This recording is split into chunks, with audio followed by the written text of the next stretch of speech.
Hello friends, welcome to Let's Explore with Ashi. First of all, a very good evening to all of you. मैं तो इस video को शाम को ही बना रही हूँ. पोस्ट ये कब होता है मैं देखती हूँ. फिर भी मेरे साइड से good evening, good morning, whatever you feel connected with. So जो आज जिस बारे में बात करने जा रही हूँ बहुत सेंसिटिव टॉपिक है. वो टॉपिक है सुसाइड का. सुसाइड जो शब्द अपने आप में एक बहुत ही नेगेटिव शब्द है. हम लोग के जान पहचान वालों में एक बीएड की स्टूडेंट ने सुसाइड कमेंट किया है. 2-3 दिन पहले न्यूज़पेपर में ऐसी खबर आई है और खबर का हेडिंग यही था कि बीएड के स्टूडेंट की छात्रा ने फांसी लगाकर दी अपनी जान. अब उसके अंदर जो मैटर था वो अभी क्लियर नहीं हुआ है कि ये वही मैटर है जो बीएड वाला जो मैटर चल रहा है, जो शायद आपको पता होगा. अगर ये वो मैटर है तब पर भी, और या कोई और भी मैटर है तब पर भी अपनी जान दे देना कहीं से भी उचित नहीं है. इस तरह के मामलों में मतलब बोलने को एक या तो बहुत कुछ रहता है मेरे पास, तो या तो ये वीडियो बहुत ही लंबी हो जाएगी या फिर कुछ नहीं रहता है, क्योंकि लगता है अब क्या फायदा बोलने का. लेकिन फिर भी जो थोड़ा बहुत मेरे दिल दिमाग में अभी चल रहा है वो मैं आपके साथ शेयर कर रही हूँ. आप प्लीज समझने की कोशिश कीजिएगा इस बात को. तो सबसे पहली चीज तो ये कि जो भी घटना होती है, जो भी दुख होते हैं, हम लोग पता है, हम लोग को मालूम है कि हम लोग अंदर से उतने प्रिपेयर नहीं रहते हैं कि कौन सा इंसिडेंट कब हम लोग की आंखों के सामने आ जाए. लेकिन हम लोगों को मेंटली, फिजिकली, इमोशनली इतना प्रिपेयर्ड होना चाहिए कि कभी भी कोई भी इंसिडेंट सामने आ सकता है.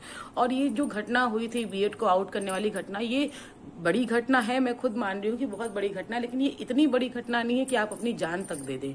ये जान देने लायक घटना नहीं हो. जिंदगी बहुत बहुत लंबी, बहुत बड़ी और बहुत इंपॉर्टेंट चीज है. परीक्षाएं, एग्जाम्स, एंट्रेंस एग्जामिनेशन, ये सब एक पार्ट ऑफ लाइफ है. लेकिन इसकी वजह से अपनी जिंदगी को दांव पे लगा दे, जिंदगी खत्म कर दे, ये कहीं से भी उचित नहीं है. आपके पीछे आपका पूरा परिवार है, आपके भाई बहन, आपके रिश्तेदार. इतने चीजों को लेके एक घटना ने आपको इतना हताशा दे दी कि आप अपनी जान दे दी.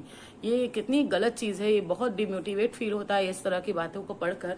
और बहुत मुझे दुख होता है कि आजकल के जितने भी यंग जनरेशन है या हम लोग के टाइप के भी लोग हैं या फिर हम लोग से भी ज्यादा उम्र के लोग हैं, जो भी सुसाइड कमिट करता है, उससे मुझे समझ नहीं आता कि उनके दिमाग में वो किस स्टेट ऑफ माइंड में रहते हैं कि वो इतना नहीं सोच पा रहे हैं कि चलो इसको है, ये एक दौर है, एक सिचुएशन है, इसको हम पार कर जाएंगे. ये इनके अंदर क्यों नहीं आ पाता है.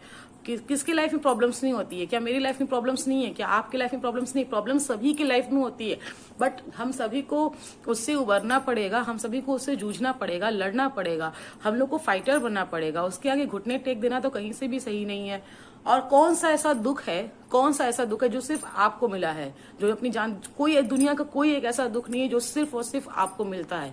क्या आप दुख के एग्जांपल्स बताओ. दुख के क्या एग्जांपल्स होते हैं? ब्रेकअप हुआ है, 1000 लड़के लड़कियों का रोज ब्रेकअप होता है. क्या सिर्फ आपका ब्रेकअप हुआ है? नहीं, ऐसा नहीं है. आपके क्या मदर या फादर में से किसी की डेथ हुई? क्या दुनिया में सिर्फ आपके मदर या फादर की डेथ हुई और किसी के मदर फादर की डेथ नहीं हुई है? हाँ, आपका बच्चा चोरी हो गया, आप सुसाइड कर लो, या आपके बच्चे को, भगवान ना करे, लेकिन आपके बच्चे को कुछ हो गया, तो दुनिया में कई बच्चों को बहुत कुछ होता रहता है. मिसकैरेज हो गया, दुनिया में कई मिसकैरेजेस होते हैं. बहुत आप फेल हो गए, दुनिया में कई बच्चे फेल हो रहे. सिर्फ एक हाँ, आप दुख उस चीज का मनाओ जो सिर्फ आपके साथ हो रहा हो. तो ऐसी कोई दुख वाली घटना नहीं है जो सिर्फ किसी एक के साथ होती हो. कोई भी घटना, कोई भी दुख ऐसा नहीं जो सिर्फ किसी एक को मिलता हो. 1000 तरह के दुख, 1000 तरह की प्रॉब्लम सभी की लाइफ में रोज आती हैं. कितने छोटे छोटे बच्चों की माँ मर जाती है, कभी छोटा बच्चा किसी का मर जाता है. तो ये सबसे, इन सभी को, आदमी को, इसको हम लोग को तो फाइट करना चाहिए. हम लोगों को इतने ज्यादा आजकल हम लोग डिमोटिवेट हो गए हैं. अब आपको मैं एक एग्जाम्पल देती हूँ. हम लोगों का एक कॉमन फ्रेंड है, ईशू नाम है उसका, ईशान जैन. मेरे फेसबुक पे भी आप लोग उसको देखेंगे. सो उसके फादर, उसकी जो मदर थी, जब वो लोग काफी छोटे थे तो उनकी मदर की डेथ हो गई थी. एंड उनके फादर का एक हाथ पूरी तरह से नहीं है. He is only 1-handed person. He is physically disabled person. उनका एक हाथ है ही नहीं. ओके. और उसके बावजूद उनको एक बेटा है ईशू और एक दीदी है, प्रिंसी नाम है शायद, यस, प्रिंसी दीदी. और उन दोनों को इतने अच्छे से ब्रॉन एंड ब्रॉटअप किया, उन लोगों को पढ़ाया लिखाया, अच्छी शिक्षा दी, अच्छी परवरिश दी, अच्छे संस्कार दिए, और आज वो दोनों अपने अपने क्षेत्र में बहुत अच्छा कर रहे हैं. वो चाहते तो वो भी गिव अप. और कैसे जब मैं उनसे पहली बार मिली, मैं देखी कि उनके एक हाथ नहीं है, वो एक आर्म है, एक आर्म नहीं थे, और वो आराम से इतना, मतलब मुझे अच्छा नहीं लगता, मुझे बहुत एम्बेरस फील हो रहा था, मगर उन्होंने मुझे किचन में काम नहीं करने दिया और उन्होंने इतनी टेस्टी मटर पनीर की सब्जी मुझे खिलाई थी. तो वो सब हम लोग को, मुझे बहुत इंस्पायर की कि देखो देखो हम लोग कितनी छोटी छोटी चीजों के लिए रोते रहते हैं, और इस इंसान के साथ देखो इतना बड़ा हादसा हो गया, इनकी वाइफ नहीं है, इनको एक हाथ नहीं है, लेकिन फिर भी वो, और उनके फेस में इतनी पॉजिटिव स्माइल आती है, आप हमेशा आप उनको देखोगे मुस्कुराते रहते हैं। वो मेरे फेसबुक पे भी विजय जैन नाम के करके हैं वो। तो हम लोगों को इन लोगों से इंस्पायर होना चाहिए, और हम लोग क्या करते हैं, घुटने टेक देते हैं। ये कितनी कितनी गलत चीज है। मुझे इतना कुछ मेरे दिल दिमाग में चल रहा है बोलने को, मैं बोल नहीं पा रही हूँ। मुझे समझ में नहीं आता कि क्या लोगों का दिमाग ऐसा हो जाता है कि लोग इस तरह का कदम उठा लेते हैं। ऐसा दुनिया का कोई दुख नहीं है जो सिर्फ आपको मिला है। बीएड को बाहर किया गया तो ऐसा नहीं है कि जो छात्रा थी उस पर्टिकुलर XYZ आपको बाहर किया गया है। तमाम जितने बीएड के कैंडिडेट्स थे, इंक्लूडिंग भी, मुझे भी आउट किया गया है। लेकिन ठीक है, जीवन में सिर्फ क्या एक नौकरी के लिए आप इस धरती पर, आपका जन्म सिर्फ एक सरकारी नौकरी पाने के लिए नहीं हुआ है, आपका जन्म बहुत कुछ करने के लिए हुआ है। आप उन सभी चीजों को करो। एक नौकरी नहीं मिली तो आप क्या सुसाइड कर लोगे? कहाँ तक ये सही है? कहीं भी सही नहीं है। मुझे आज मैं बहुत निराश भी हूँ, और आज मैं बहुत बहुत खफा भी हूँ कि पता नहीं क्या हो रहा है आजकल के जनरेशन्स को, या जिस भी जनरेशन को, कि वो छोटी छोटी प्रॉब्लम्स में वो इस तरह का इतना बड़ा स्टेप उठा लेते हैं। ये बहुत गलत चीज है। जीवन में, जीवन से बढ़कर कुछ नहीं है। जीवन से बढ़कर इस दुनिया में कुछ भी नहीं। आप जिंदा हो, बहुत ही बड़ी बात है। You should be thankful to God. Next day, each and every next day you should be thankful to God कि okay, the next day is here, thank you so much God. कब आपका बुलावा आ जाए कोई नहीं जानता, और आप उसको इस अच्छे दिए हुए कितने 84 लाख योनियों के बाद हम लोगों को जन्म मिलता है। कीट मकोड़े मिल सकते थे, कुछ भी मिल सकते थे, मगर मानव जन्म मिला है, उसको हम लोगों को यूटिलाइज करना चाहिए। इतनी सारी चीजें हैं करने को लाइफ में, एक ऑप्शन नहीं है, तमाम ऑप्शन है। और आज के दौर में तो बहुत ऑप्शंस हैं, ऑप्शंस की भरमार है। आप एक बार पहले किसी लाइन को पकड़ो तो एक ही चीज को लेके, मैं भी कर रही हूँ गवर्नमेंट एग्जाम की तैयारी, लेकिन इतना ज्यादा मैंने उसको अपने ऊपर, अपने दिमाग पे हावी नहीं होने दिया है कि मैं इस तरह के कदम उठा लूं। कभी दिमाग में इस तरह के ख्याल नहीं आते, और आने भी नहीं चाहिए। और आप लोगों से मेरी निवेदन है कि प्लीज इस चीज को अपने दिमाग पे इतना हावी मत होने दीजिए। ये आपको बहुत ज्यादा डिमोटिवेट करेगा, आपको बहुत ज्यादा गिराएगा। आपके सामने अगर एक रास्ते बंद होते हैं तो तमाम रास्ते खुलते हैं। आप उन रास्तों की तरफ देखो ना। आप एक रास्ते, उसी एक को लेकर रोते रहने का जिंदगी भर में कोई फायदा नहीं है ना। आप अपने जीवन में आगे बढ़ो, और इस मैसेज को ज्यादा से ज्यादा लोगों तक मुझे लगता है पहुंचना चाहिए कि बहुत बहुत डिमोटिवेट लोग हो रहे हैं।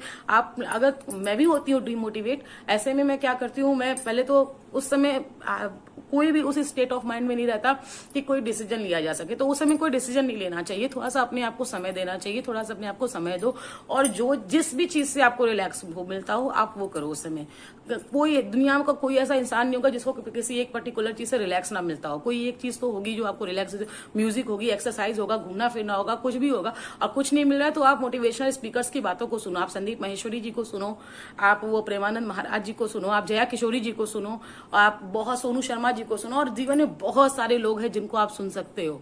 तो आप ये सारी चीजें करो, बशर्ते कि ये फालतू वाहियात सा स्टेप उठाने के बदले आप ये सारी चीजें करो। और प्लीज और किसी के ना बारे में, अपने पेरेंट्स के बारे में सोचो कि उस पेरेंट्स के लिए कितनी बड़ी चीज होगी अपने बच्चे की बॉडी को इस तरह से देखना। जिस बच्चे को वो गोद में उठा के लिए होंगे, उस बच्चे की इस तरह की बॉडी को क्या मैं बोलूं, मुझे तो समझ ही में नहीं आ रहा है। शायद मैं एक्स्ट्रा बोलूं, मैं अपने आप को शांत करूंगी पहले। आप लोग इस तरह का स्टेप प्लीज मत उठाओ। आप लोग बहुत सोचो, बहुत समझो, अपने आप को थोड़ा समय दो। और फिर से मैं कह रही हूँ, जीवन का कोई एक ऐसा दुख नहीं है जो सिर्फ आपको मिलता हो। जो दुख आपके साथ है, आपसे बड़ा दुख किसी और के साथ भी हो सकता है। आपसे बड़े बड़े दुख ही लोग जीवन में जी रहे हैं और हंसी खुशी जी रहे हैं। तो आप अपने आप को उठाओ, इतना ज्यादा नीचे मत गिराओ, और प्लीज प्लीज मोटिवेटेड रहो, पॉजिटिव रहो। बहुत कुछ है बोलने को, मैं अब नहीं बोलूंगी। मैं मुझे समझ में नहीं आ रहा मैं क्या बोल रही हूँ, क्या नहीं बोल रही हूँ। मुझे कुछ समझ में भी नहीं आ रहा कि मैं क्या बोलूँ इस बारे में। It's okay, thank you so much, that's all for today, thank you.